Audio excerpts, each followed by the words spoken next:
What is happening, YouTube? How y'all doing today? It's Joe, just your average Joe. We're hanging out once again in the garage.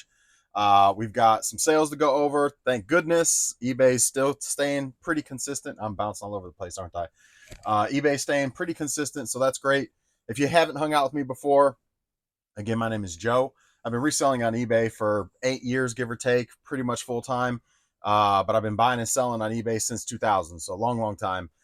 I just got an offer come through for 1850 on something. Anyway, so have a lot to share, have a lot to offer, have a lot to learn.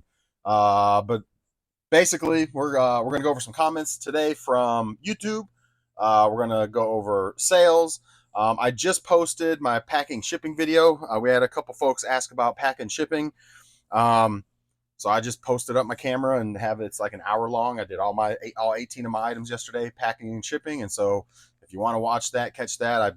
I think there's a couple nuggets in there that'll help you guys out for packing and shipping and things like that, but maybe there's not. But if you're looking to watch me pack and ship the items that I had to sell yesterday, that's out there now. I just finished posting this morning. I tried to post it yesterday twice, but it just never went through. So I just got that. It just literally just posted probably the last 20, 30 minutes. But anyway, let's go ahead and get started for the day. Let's go Lions. Let's go Lions. Let me show this thing off real quick. Let's go Lions. My Detroit Lions got a big win last night. Big game. If you're into football, I also run a football memorabilia room on Facebook Live. So you'll see stuff like this. This is signed by Barry Sanders.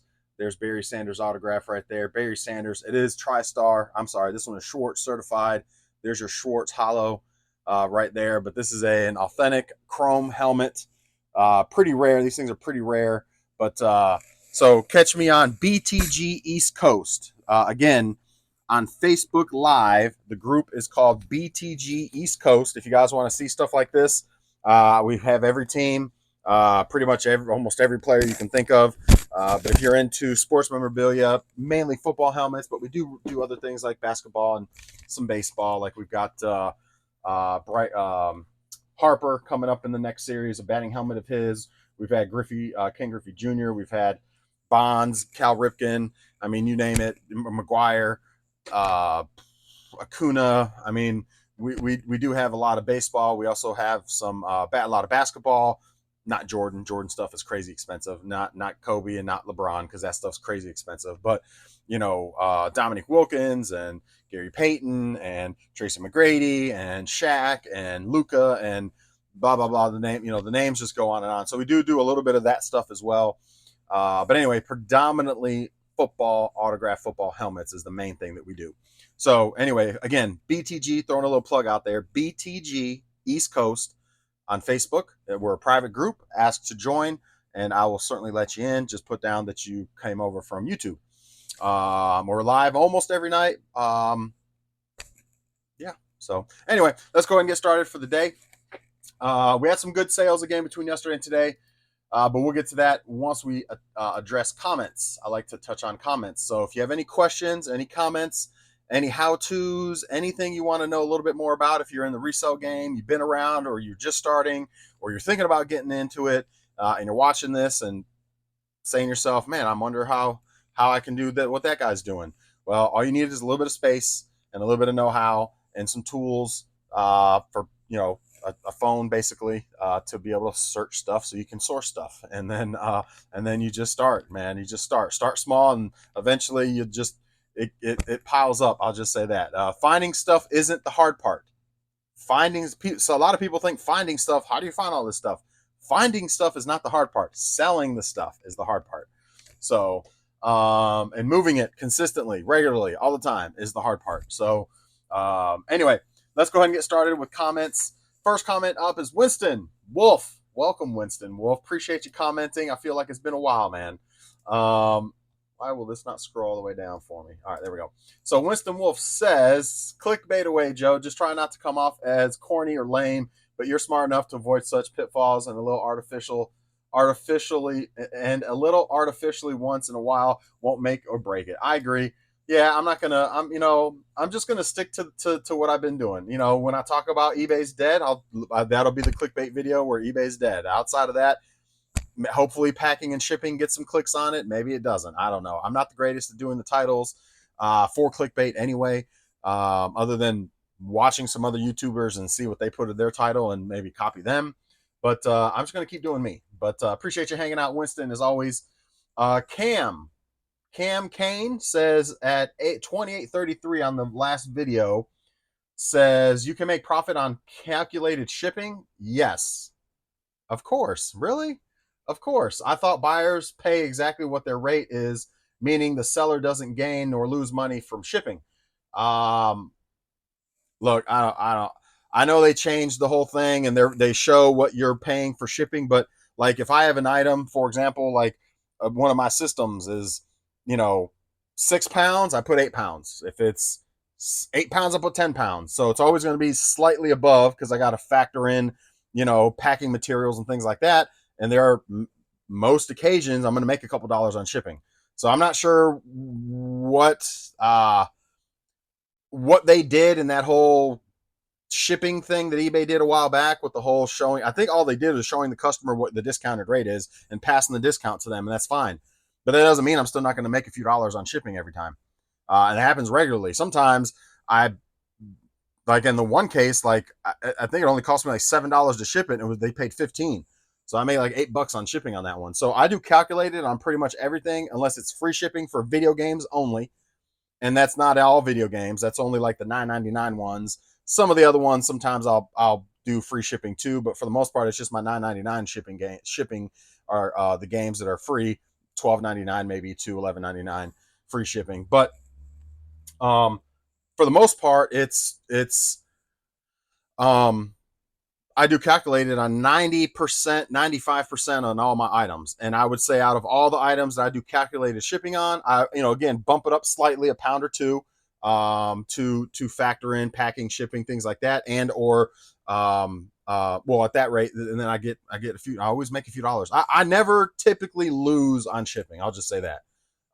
So even with the new updates and this and that and the third, I don't keep up with eBay that closely where I know exactly all their changes and know exactly what's going on. And, I just keep hammering away what I know what to do and how to do it. So, but I do know every time I do my labels, I can clearly see that I'm making a few dollars pretty much every time. I normally never lose. It's very rare that I go backwards on a label. And if I do, it's usually only a couple bucks. And then the next label, I make like $8. So it makes it, anyway. So yes. So Cam Kane, yeah, I would recommend. What does he say? I make extra using flat rate shipping because oftentimes I pay less than what I charge for shipping. I don't know. Maybe I'm having a brain fart unless I'm tripping, and that sale wasn't even calculated. All my sales pretty much are calculated. So you weren't tripping. You can make money off calculated shipping too. I recommend. I know there's certain people out there that are like dead set and flat charge shipping, whatever.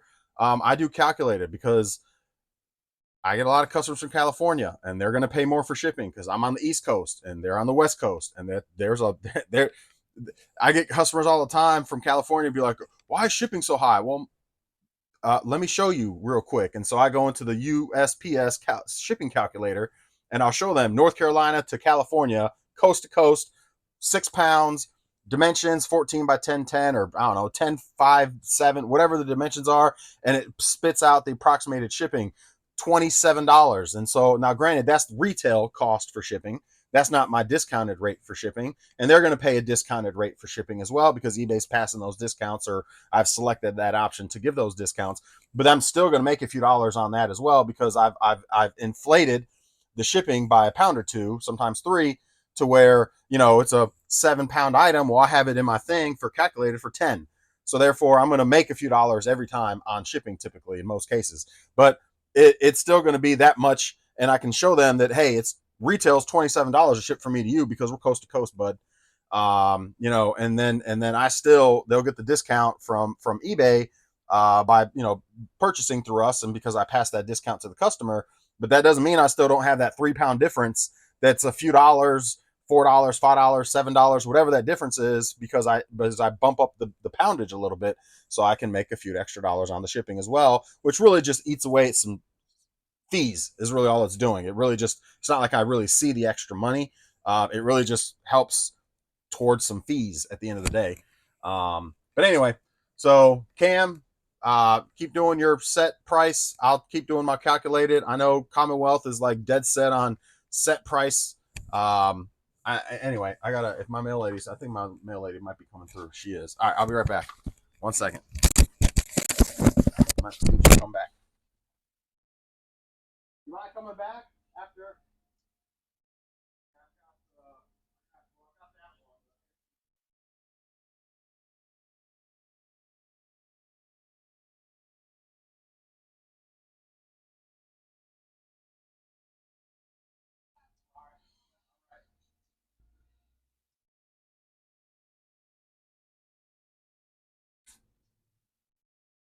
All right, all right, all right.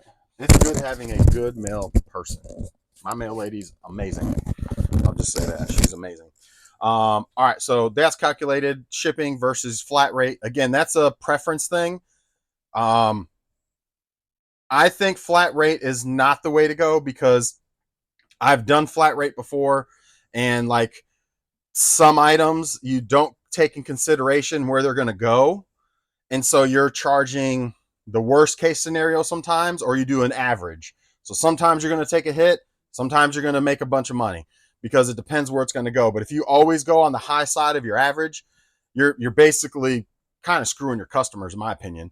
You know, I want it based on where they're located. So if they're here in North Carolina on, let's say, a 10-pound item that's 14, 10, 10 dimensions, let's say it's $9 for it to ship to them, but then it's going to be $27 for somebody in California to get that exact same item. Well, if I do, how can I effectively, what am I going to do? Charge, on every one of my items, try to come up with an average. Well, I'll charge $15 for that item. Well, if somebody in North Carolina buys it, that's awesome. I make $6, whatever. If somebody in California buys it, I'm going to eat $14. Like, I just do it based on calculated. I know my weights, I know my dimensions. I'm pretty much what I'm going to throw, what I'm selling. So I just make it easy. Now, video games is easy, flat $5. I just do $5 on all video games. It just makes it easy if I'm charging the shipping. It's just simple. But like other items, like I don't know, this jacket. This jacket's like 2 pounds. I'll put 3 pounds calculated in a, I don't know. Let me actually weigh this. I would imagine this is right about. I would say 3 pounds.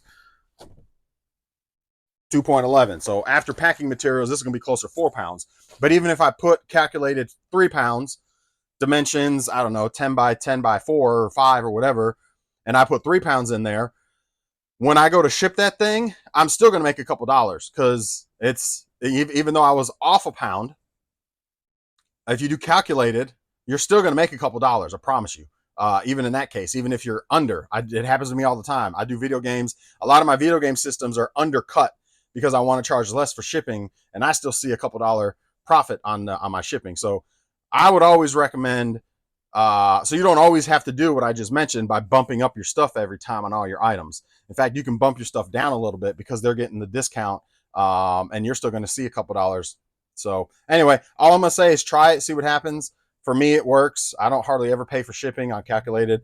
I think we've touched on this enough now at this point, but there's that. So that's what I do, and it works. It seems to work. So like a lot of my 8 and 10-pound systems, I have in for like 6 pounds, and I don't pay. I may only see like $2, $3, $4 in profit for the shipping, but it's better than I'm not going backwards.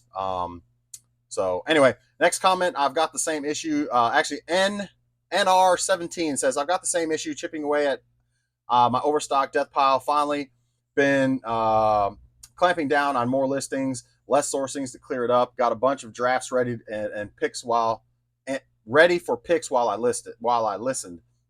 Well, NR17, I'm right there with you. I've got a bunch of if I had to guess, I probably have like 500 items. Now, granted, a lot of those items are video games, but I've got probably at least 500 items, if not more. And I'm not exaggerating. I got a pile of cartridge video games. I've showed it off in my older videos, my processing table is just full of stuff and has a whole crap load of stuff in front of it right now, so I'm not going to show it off right now. But I probably have, shit you not, 200 to 300 cartridge games, probably 300 plus actually. I probably have about 250 give or take cartridge games, like your Nintendo, Super Nintendo, and NES. So Nintendo, Super Nintendo, and 64. So those are the three that I have not messed with at all in the past year of sourcing, probably almost 2 years of sourcing. I haven't messed with any of those games except for filler games that are less than $10. I pair those with game systems. So there's every game that's 10 and above is sitting over there, like your Zeldas, your Chrono Triggers, your Donkey Kongs, your Marios, your Mario Parties, your F-Zeros and Star Foxes and Mortal Kombats and blah, blah, blah, blah. The list of titles goes on and on and on of cartridge games that are all Nintendo cartridge games that are sitting over there. Nintendo, Super Nintendo, and N64. And that's not including all the stuff that I have upstairs, which is I haven't touched any of my Wii stuff. I haven't touched any of my Game Boy stuff. I haven't touched any of my PS2 a little bit, but it's mainly just the filler stuff. I've got a whole box of probably 50 PS2 games upstairs that are good titles, like 10 to 15 and above. Same with like Wii games. So anyway, I'm saying all that to say I really don't need to source for a while. I've got 4 bins of clothes sitting from just this year's sourcing. Last year's sourcing, I had like 8 bins worth of clothes that I didn't get to until like January. So like everything I sourced last summer, spring, and fall, I didn't get to any of those clothes till like January of this year. Now I've got myself another 4 bins full of clothes from this year that I probably won't get to until January, this January coming up again, because I got to get through all this stuff. I've got probably 20 systems: the Dreamcast, Nintendo, Super Nintendo, Wii U. What else is over there? PS3, PS4. I've got a lot of systems sitting over there that I need to get through. I got a ton of controllers I got to get through. I just, it's like you said, chip away at it little by little by little by little. Yeah. So I feel you. I understand. I'm there with you. The fact that the last 6 weeks I haven't really sourced at all. I've been out of town a couple times. We've had a couple vacations in the last 6 weeks. So, it's just been busy, and I haven't really been focusing on eBay like I should be, but we're still doing well. So we're still, I am putting things up little by little. I am hammering through. I got a whole collection of video games. Last time I went to Georgia, a week ago now, I finally got through all of those. I only have a stack left of those, a bunch of PS3 games to get through.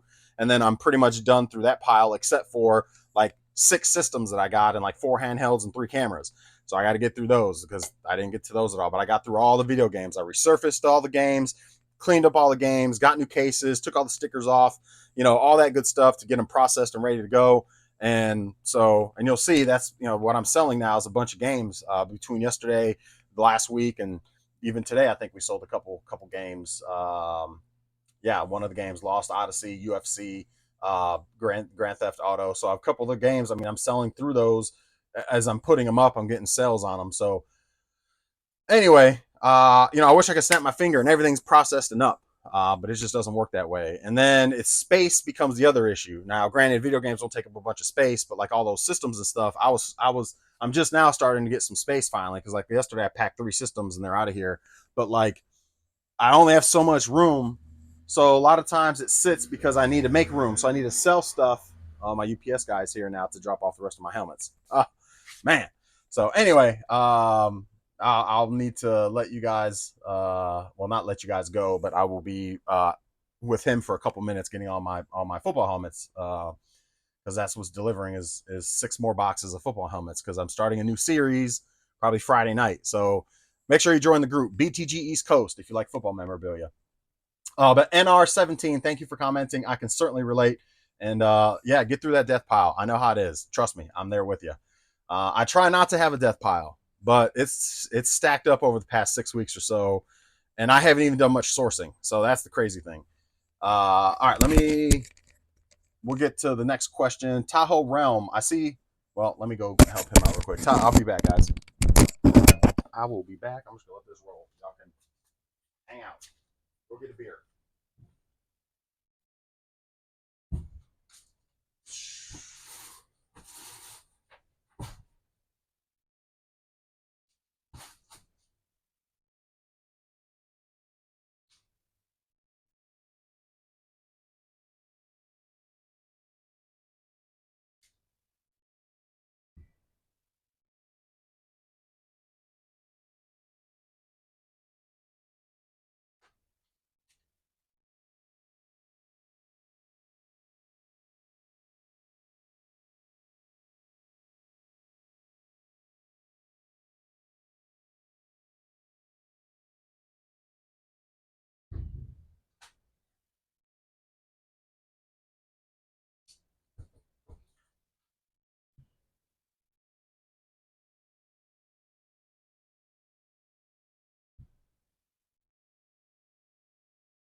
Appreciate you.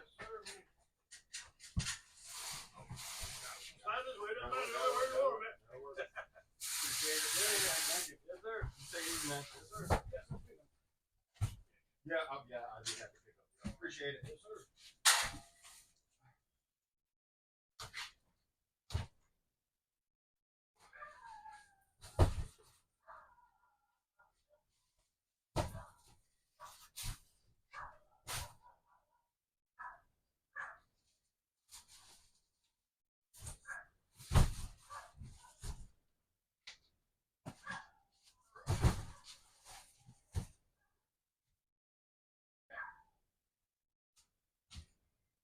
All right.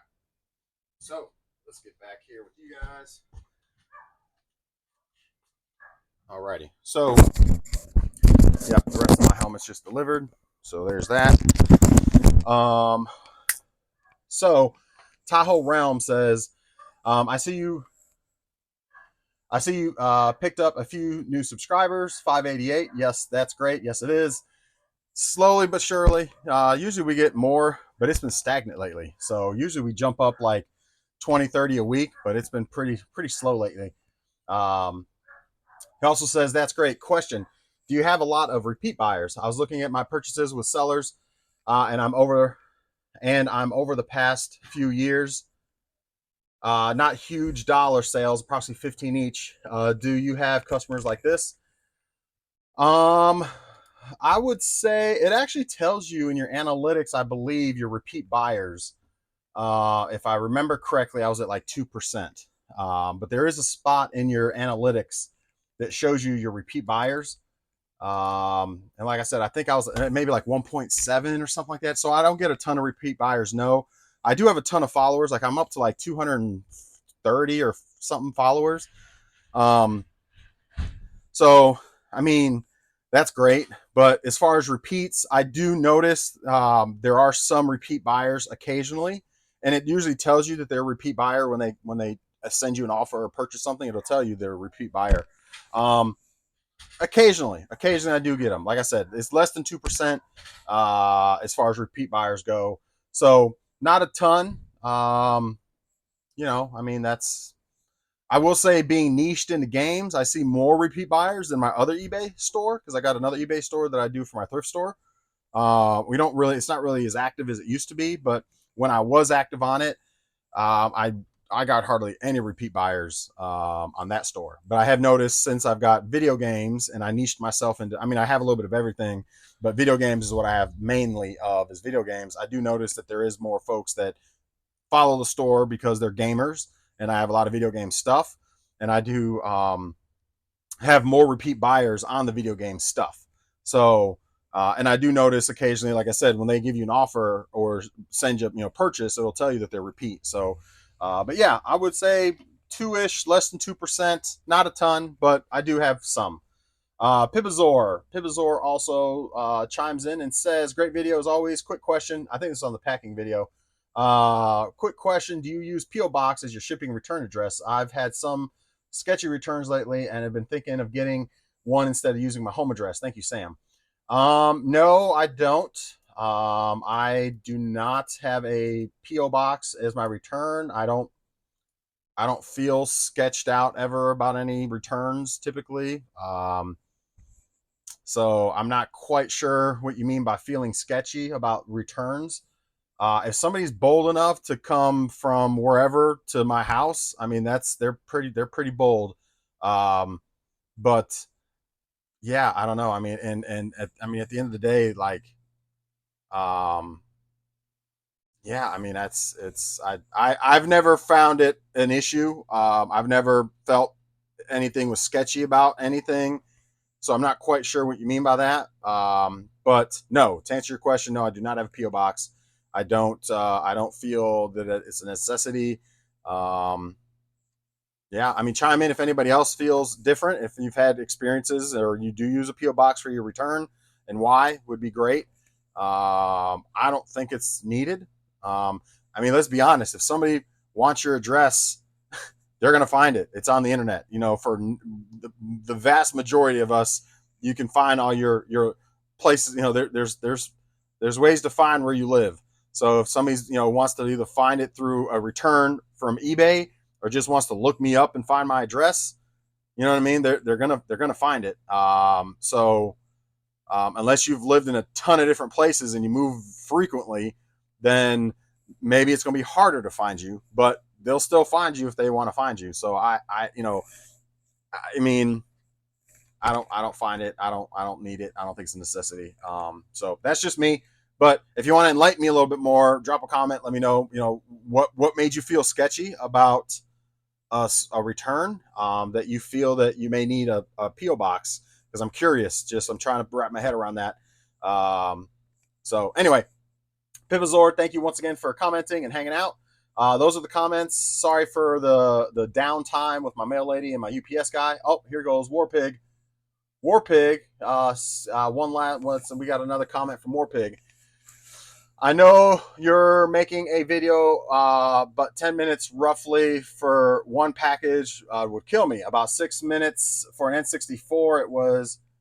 It was me having to make a box and pack a VCR combo years ago that I absolutely happy that 90% of my items go in a padded envelope. You're doing this for years, but I would recommend writing last names of buyers on envelopes. I've had a couple of times where gravity decided to exist and scattered my packages on the ground while labels printed, used to keep envelopes open until the label was made, but time to double confirm right label going on the right item was more than writing the last names. So to touch on that, I haven't read the second part of your comment, Warpig. So it normally doesn't take me 10 minutes to pack what was it? That was the longest thing to pack was probably that Xbox 360. But I mean, it was $110 pop. So, I mean, normally if I didn't have the camera and I wasn't, wrapping it up with bubble wrap and all that, that's why I use the padded envelopes, which I just got another batch in. Where'd they go? They're right here, actually. I just got a batch in yesterday. I mean, normally it probably would take me half that time if I wasn't wrapping it with a bunch of bubble wrap. And then normally I don't have to use a second box. So I would say typically 5 to 6-ish, maybe 5 minutes, give or take 6 minutes to pack an Xbox 360. N64, about 6 minutes. I mean, that's, for $100 pop, I'm cool with 6 minutes to pack a box. I mean, that's, but again, it would be a little quicker if I didn't have to wrap it all in bubble wrap and fumbling through all my bubble wrap over here and rolling it out and all that kind of stuff. So, I mean, grabbing padded envelopes is much quicker. So probably 4 minutes. Typically, if I wasn't on camera, I wasn't talking. That's the other thing. I get sidetracked talking and things like that. So the time it took was extended a little bit, A, because I was on here, B, because I was using bubble wrap instead of padded envelopes. But again, to each his own. I don't mind spending this 4 minutes or 6 minutes to pack a box that just yielded me $100 or so return. I'm okay with that. Again, to each his own.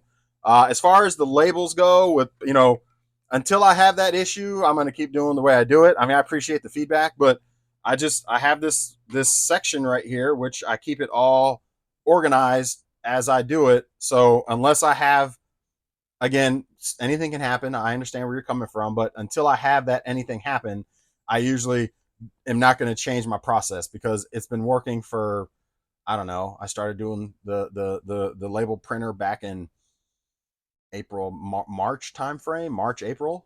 So what, 6-ish months? March, April, May, June, July, August, September, 6-ish October now. So 6-7 months now. I've been using the label printer. I've been doing it the same way. I haven't had a fumble yet. I haven't had a missed item missent yet. If and when I do, or I do have my packages fall all over the place and then I don't know what's what, then maybe I'll reconsider my process. But for that one time out of a lot to happen, I mean, I'll probably just, I just have to open up each package and at that point and reseal them and make sure that they're going to the right place. But again, to each his own. You do. Write your stuff on your envelopes. Don't put your label until you put the label on it, or don't seal them until you put your label on it, because you've had that bad experience. So you just don't want to have it happen again. I haven't had that experience yet, so I'm not going to tweak my process yet. I'm going to seal, pack, and do it the exact same way until I have a fumble. And then once you have a fumble, then then I may reconsider and tweak things. At this point, until I ship something somewhere it's not supposed to go, or have my packages all fall over in gravity, knock them down or whatever, then I'm gonna keep doing me. But I appreciate the feedback and the insight. But I disagree until I have that problem, and then call it reactive and not proactive. At that point, that's fine. At that point, I'll be reactive and change my process. But I don't think it's that big a deal, even if it was to happen once in a blue moon where I'd knock a package over and miss shuffle, to have to just do that, every once again in a blue moon. Or if I happen to ship an item to the wrong person, I mean, hell, I used to do a one by one and have that happen every now and again. So if that happens, I probably wouldn't even redo my process then. I would just send that one customer a label and the other customer a label, or just refund both of them and eat it, or I don't know. I mean, I've had it in the past where I've sent the labels to each customer and they've sent the items to themselves. I had situations where they've sent them back to me and then I sent them back to the customer, to the right customer. So, um, shit happens occasionally. For the most part, I think the way I'm doing it is working. I haven't had problems in 7 months. I don't foresee myself having issues. If I do, I'll react at that point and maybe I'll consider your feedback. But at this point, I'm going to keep doing what I'm doing. And again, when it goes back to the amount of time packing and shipping, I mean, yeah, it took me 56 minutes to pack and ship 18 items. If I wasn't on camera, probably could have done it in less than 40. So for a $900 payout for 40 minutes of packing and shipping, I mean, that's, got to put things in perspective. That's not bad. So, but anyway, again, part of it was the fact that I had to run upstairs, get a box. I had to come down here. I had to cut that box. I had to cut the other box. Normally they all fit in the 14 by 10 by 10. The matter that I had to, pop off bubble wrap and wrap everything. It's much quicker to just grab a bubble bag, throw them in there, roll it up, put it in, roll it up, put it in, or just line the box with the padded envelopes and keep it moving. Like I said, I know it's not everybody's cup of tea to do the padded envelopes. I do. I get them, again, it goes back to the post office thing. You do you, I do me, as far as folks that don't agree. I spend thousands and probably tens of thousands a year in shipping with the post office.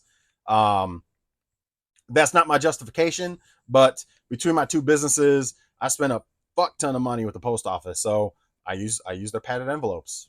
That's again, I'm not justifying it by any means, but that's just again, that goes back to I'll do me, you do you. Not you particularly, obviously, War Pig. I'm just in general folks that don't feel that think that's big no, which I'm not disagreeing that it's not a big no. I mean, but that it is what it is. So then he also says, I buy a lot of eBay, and I must say there are people that need to find more videos on how to package properly.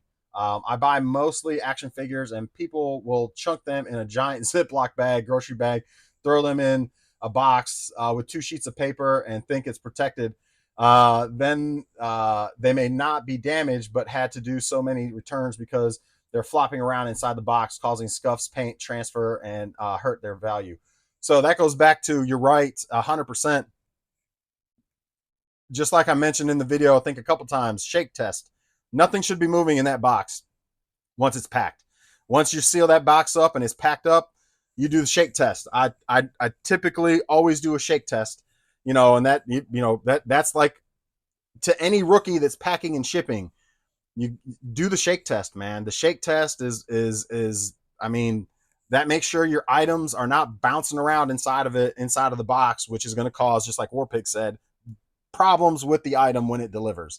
So because you don't know what that package is going through, but if you shake test it and it ain't moving around, likelihood you're good to go. It's not going to cause any problems. You're not going to have any issues.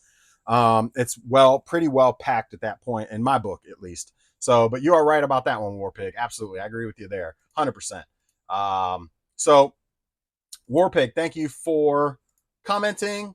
I appreciate it. I got a little ahead of the game as far as commenting or replying, because that was on the new video, but now this will be the new video. So anyway, Let me make sure we don't have any other comments before I jump off of here. All right, so next thing we're going to jump over to is sales. I just had another game sell. So where are we at? We had 6 sales between yesterday when I got off and right now. 6 sales for $256.97. $256.97 is where we're at. So let me pull these orders, show you guys what's sold. Let me make sure my mic's still on. Show you guys what's sold, and then we'll jump off of here. So first thing that sold was another leather jacket. This one is going overseas. I forget where it's going, but it's going overseas. Yeah, I forget where it's going. It doesn't show me on here, but a Harley Davidson, women's Harley Davidson jacket. So I picked these up as well. Something that I source when it comes to clothes. A nice Harley Davidson pink jacket for, I think I picked this up for like 20 bucks, I want to say. So for 125 plus shipping. So there's that. It's got a little discoloration, but it kind of goes with it. But I disclosed that obviously in the listing. A PS1 DualShock controller. PS1 DualShock. There it is. And then let's see, a DualShock controller, and then let's see, Lost Odyssey. So Lost Odyssey sold for $22 plus shipping, $22 plus shipping. And the gray PS1 controller sold for $16 plus shipping. Then I sold UFC, and I just listed this one and the Grand Theft Auto. So UFC and Grand Theft Auto. Let's see.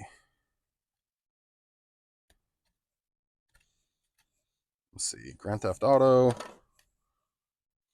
UFC.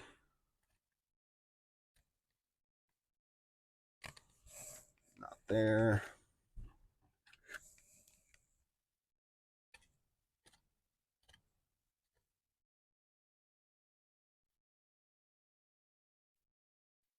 Naruto. There it is, UFC. And then another copy of Mario. I just dropped the prices on the, actually I put them on sale. So that's why these are selling now. I had them up for like 15 bucks, and then I got them on sale now. The Mario 3D World for 3DS. I had 4 copies of them. They were sitting around forever. And I just put everything on sale, and now I've just sold 3 of them. So I got, I think, 1 left.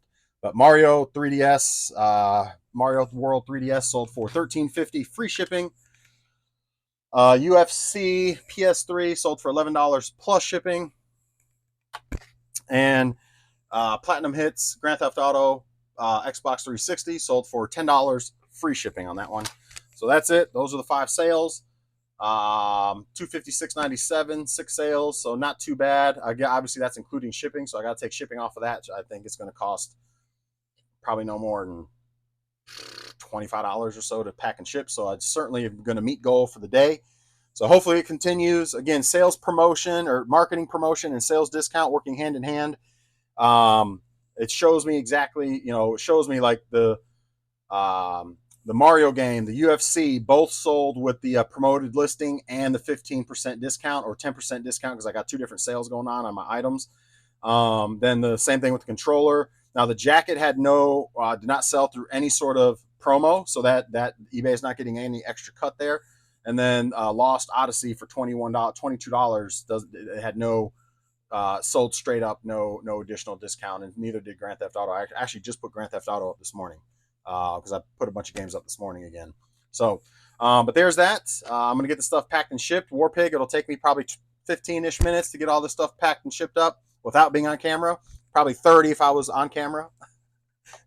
Anyway, enjoy the rest of your day, guys. I appreciate y'all hanging out with me. Make sure you subscribe. I'm not going to post this video till later this afternoon because I just posted the shipping one. So I'm going to let that marinate for half the day, and then I'll post this one later on, dinner time-ish or something like that, 5, 6 o'clock tonight. I'll post this one. But have a wonderful rest of your Tuesday. Go Lions. Woo! Go Lions. Go Tigers. Tigers are playing here in about 30 minutes, I think. Tigers are playing too. So if you're a Detroit guy, if you're, I'm in North Carolina, but I'm a Detroit guy. So I'm gonna be watching the Tigers, or at least have the Tigers playing in the background while I'm putting stuff up on eBay. But anyway, enjoy the rest of your day. Make sure you subscribe if you got anything out of this video. If you enjoyed the content, again, make sure you subscribe, thumb up it, hit the notification bell. I've never said that one before. And drop a comment. Drop comments. I love comments. Questions mainly. If you have questions about anything, I'll do my best to answer questions the best that I can. If you had feedback for me like War Pig, I'm very stuck in my ways, so I probably won't take it.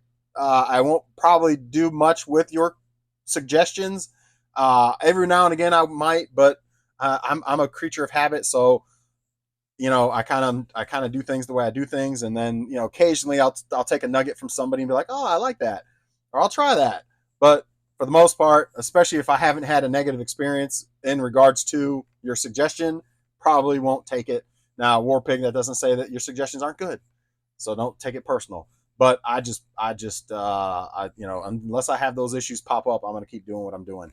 But anyway, enjoy the rest of your day, and we'll see you guys, assuming we have sales, which I hope we do. We will see you guys tomorrow. Later, everybody.